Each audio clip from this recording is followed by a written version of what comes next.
Hello world, it's me, Simon from WhatCulture, and I've got a very special edition of Ups and Downs, which you should be excited about. What's the alternative? You're going to be really sad. Screw that. But as it is SummerSlam time, which is the WWE's second biggest event of the year, I thought it would be really cool to look at the event, look at the build, and decide whether it's getting an up or whether we're getting a down. So let's do that, and let's do it right now.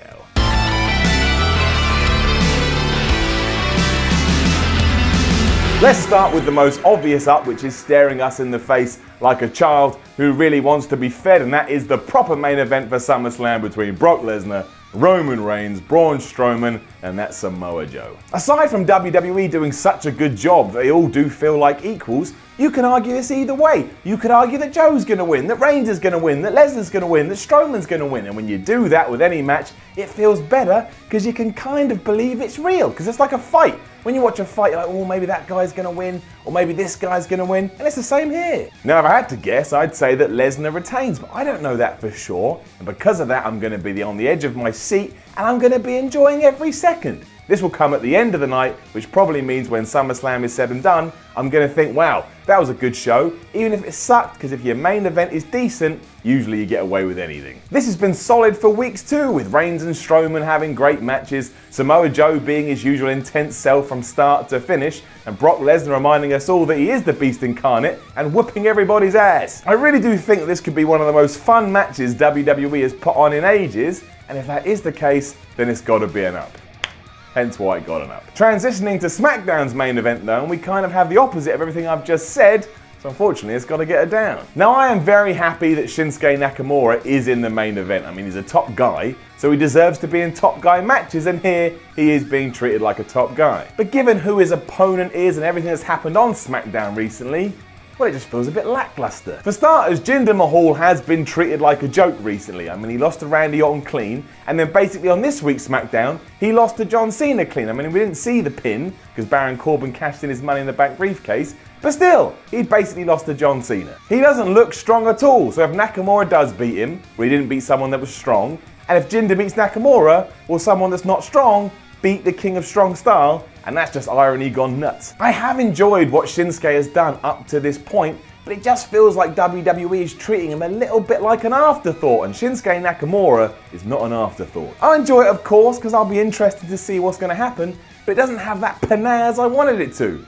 That's a shame. And that's why everything between John Cena and Baron Corbin is also getting a down. Now, in terms of being entertained, everything that's happened randomly on SmackDown recently has been awesome. I mean, Baron Corbin from nowhere cashed in his briefcase, as we mentioned, and we're mentioning again now, and he lost. So he now goes into his match with Cena, no longer Mr. Money in the Bank. But what did that do for Baron? And what if Baron now loses to Cena? You just derailed the guy in the space of about 5 days. And I tell you, I don't want John Cena to lose to Baron Corbin. The whole reason that Shinsuke Nakamura beating John Cena was so exciting is because John Cena never loses. If he now loses again to Baron Corbin, you're going to start to negate that, and that's going to affect things down the line. Hence the problem here, which means whoever does come out the other side victorious, I feel like somebody else suffers, and to me that's just bad booking. I do think it will be decent, and there is an element of mystery here, but the whole hot-shottedness with the briefcase and the weirdness surrounding it, I don't know, something's off.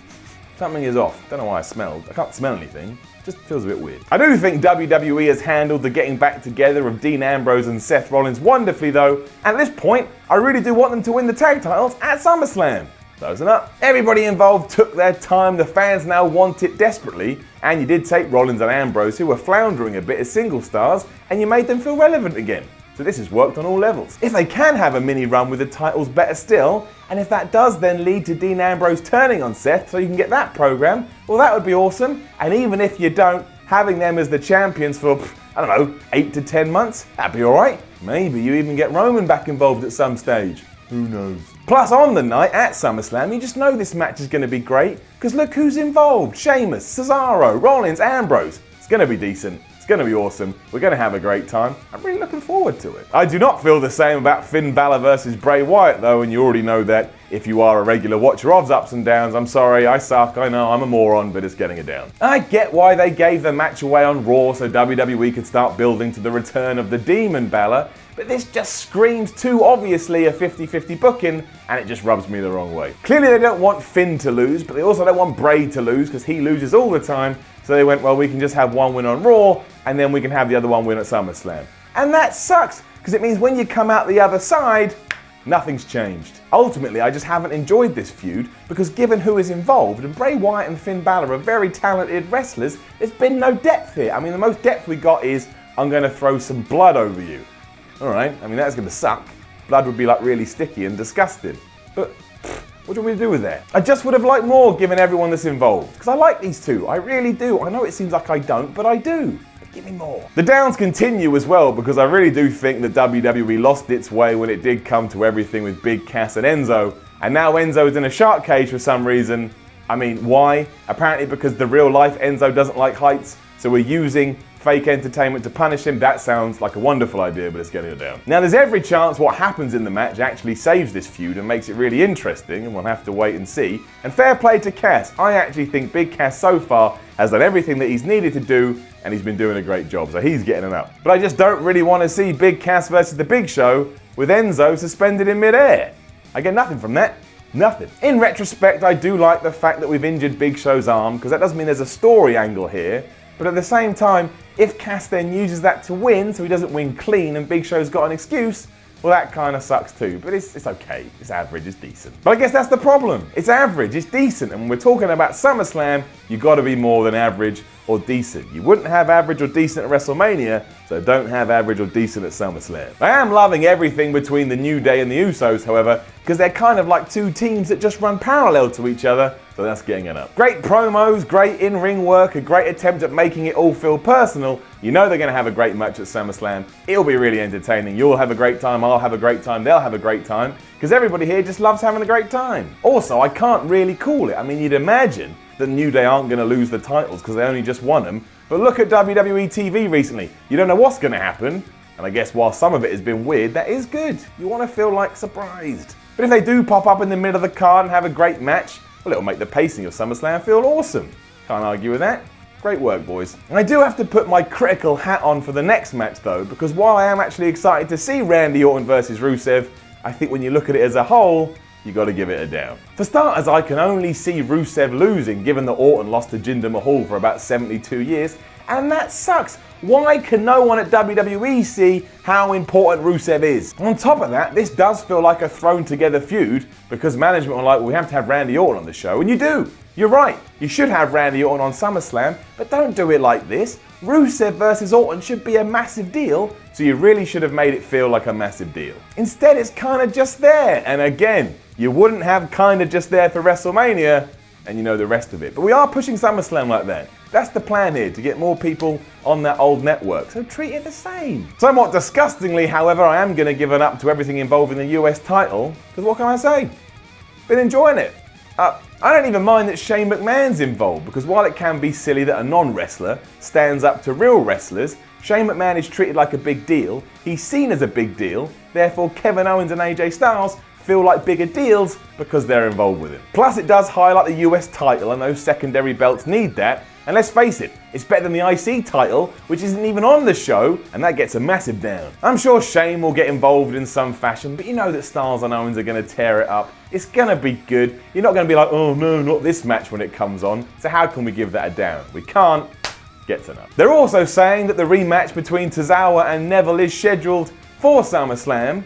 I'm sorry, but that's a huge down. Now I'm hoping I'm wrong with this one. Prove me wrong, WWE. Make me look like a fool. But what do we get out of this? For starters, I know you're going to put it on the pre-show. So once again, that makes that belt feel lower than it should. And what happens? Neville wins. Why did you give it away on Raw? And Tozawa wins on the pre-show, does nothing for nobody, and just makes me think you don't care about the Cruiserweight division. It's basically a lose-lose, even though one man has to win. But again, I'm just keeping everything crossed that WWE slugs me one in the face and they're like, haha, you're wrong, Simon. We booked this amazing thing. Because also, if you give these two time and let them fly, I bet you they have the best match on the card. We'll have to wait and see. I am going to give an up to both women's matches on the pay-per-view though, because I think WWE worked them both very well. So yeah, 2 ups or 1 up. I don't know, however you want to do it, editor man, just 1, 2, I don't care. They had to call an audible when it came to Bayley because she got injured, but putting Sasha Banks in that match with Alexa Bliss, I actually think is going to result in a better outcome. And to be honest, Natalya versus Naomi could be awesome. They're 2 really good workers. People forget about that. That could be really good. You've also got like awesome shadows hanging over both, because on Raw, you got to figure that Nia Jax is going to get involved, or at least she could. And on Smackdown, there's always that sword of Damocles that Carmella pops up and cashes in her briefcase. I like that. It adds loads of depth here and makes it really interesting. So I'm happy. I think it's going to be alright. We do have to give one last down though to a lot of people that didn't make the SummerSlam card. It is a travesty that The Miz isn't defending his IC title. Jason Jordan has already become persona non grata, and I understand why the Hardys may not make it, although they could pop up on the pre-show. I mean, no one saw the Revival's injury coming, but it still sucks they're not going to be there, or at least potentially could not be there. And I get it, we've already got like 30,000 matches, so you can't put everybody on there, but you know, if we're going to do ups and downs for the build to SummerSlam, I gotta throw it in there. With all that said, I am looking forward to SummerSlam. I think it's going to be a great night. It's about 6.5 hours long, which, you know, calm down, WWE. Just calm down. But I like it. I'm excited. I'm ready. WrestleMania 2. Woo, stay up, get drunk. I don't drink, but you know what I'm saying. Either way, enjoy the show. Don't take it too seriously. Smile on your face. Now, don't forget to leave a comment below and let us know what you think about all of this. Like, share, and subscribe. Head on over to WhatCulture.com and read even more about SummerSlam. Then go to Twitter and follow WhatCulture at WhatCulture WWE. I'm Simon from WhatCulture, and again, enjoy SummerSlam. It is but once a year, and it's the hottest event of the summer, even though when I'm recording this it's raining. Pouring down with rain, so the hottest event of rain didn't make sense. Have fun. On August 22nd, for the first time ever, WCPW comes to Leeds. Live on iPay-per-view, airing only on WhatCulture Extra and Fight TV, it's the return of Stacked. It's already a super card with Rey Mysterio set to take on Ricochet. We can also announce a host of special World Cup bonus matches. IWGP Junior Heavyweight Champion Kushida will square off against the winner of this year's Super Strong Style 16, Travis Banks. Speedball Mike Bailey will go head-to-head with the Time Bomb of New Japan, Hiromu Takahashi. Not only that, but we can announce making their WCPW debut, it's Ring of Honor royalty, the Briscoes will be wrestling for the WCPW Tag Team Championships. Not only that, we can confirm the presence of Will Ospreay, Marty Scurll, Joe Hendry, War Machine, Martin Kirby, Jay Lethal, Primate, Angelico, and more as part of this already jam-packed supercard. Tickets to be there on August 22nd, live in Leeds at the O2 Academy, are available from wc.pw, and the broadcast will be streamed live on WhatCulture Extra and Fight TV. You do not want to miss Stacked.